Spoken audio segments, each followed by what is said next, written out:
আর কত শুধু action movie, এবার তো একটু অন্যভাবে খেলা দরকার। ইয়েস, এবার মেগাস্টার শাকিব খান অন্যভাবে খেলতে চলে এসেছেন।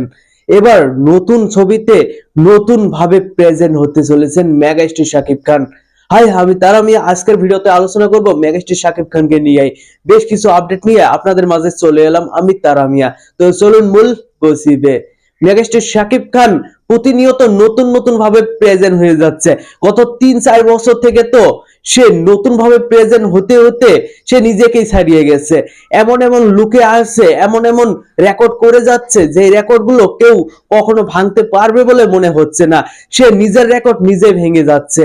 এবার সে হরর কমেডি মুভিতে আসতে চলেছে।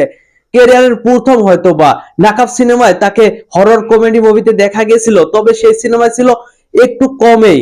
তবে এবার পুরো দর্শক একটি কমেডি মুভি হতে চলেছে, সেটি হবে একটি হরর কমেডি, সাথে থাকছে অ্যাকশনের ঝলকও। ইয়েস, অ্যাকশন কমেডি সাথে হরর সবকিছুই থাকছে সেই সিনেমায়। এই সিনেমাটি কিন্তু প্রযোজনা করতে চলেছেন আলফা আই, এমন খবরের সামনে চলে এসেছে।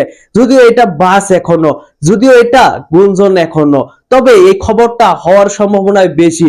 কেননা এখন শাকিব খানকে নিয়ে যে বাসটাই শুরু হচ্ছে, যে গুঞ্জনটাই শোনা যাচ্ছে, সেগুলোর 80-90% সঠিক হচ্ছে। সেইগুলোর 80-90% শেষ পর্যন্ত সঠিক হয়ে যাচ্ছে। মেগাস্টার শাকিব খান এখন যে কাজে করছে সেই কাজের মান দেখলে সবাই অবাক হয়ে যায়। সব সিনেমায় নতুনত্ব থাকে, সব সিনেমাতেই দর্শকরা নতুনত্ব খুঁজে পায়। সেই সিনেমাগুলো নিয়ে দর্শকরা প্রশংসা করে। যারা শাকিব খানের সমালোচক ওরা প্রশংসা করতে বাধ্য হয়। শাকিব খান কিং খান, শাকিব খান মেগা স্টার, এটার প্রমাণ সে প্রতিনিয়ত দিয়ে যাচ্ছে। মেগাস্টার শাকিব খানের সেই হরর কমেডি মুভি ছাড়াও কিন্তু আলফা এর সঙ্গে আরো 2টি সিনেমার কথা চলছে। এছাড়াও তাণ্ডব 2 এবং তুফান 2 তো রয়েছে, এছাড়াও 2টি সিনেমা। তাহলে ভেবে দেখুন শাকিব খান এখন কোন পর্যায়ে আছে। সব প্রযোজকরা শাকিব খানের পিছনে ঘুরছে, শাকিব খানের একটি শিডিউলের জন্য তারা অপেক্ষা করে যাচ্ছে। অনন্য মামুনের কথা তো আপনাদের মনে আছে, গত 1.5 বছর থেকে সে একটি প্রজেক্টের জন্য অপেক্ষা করে আছে, শাকিব খানের শিডিউলের জন্য, শেয়ার সিনেমার জন্য। অবশেষে হয়তো সে শিডিউলটা পেয়ে গেছে। এই বিষয়ে বিস্তারিত পরের কোনো ভিডিওতে আলোচনা করব। তবে এখনকার কথা হচ্ছে সেই হরর কমেডি মুভি নিয়ে।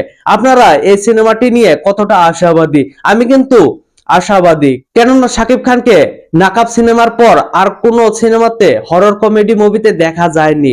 এবার হয়তো সেই আশাটা আবারও পূরণ হতে চলেছে। নাকাব কিন্তু শাকিব খানের ক্যারিয়ারের একটি উল্লেখযোগ্য সিনেমাও হতে পারতো, যদি সেটা কপি না হতো, সেটা রিমেক না হতো।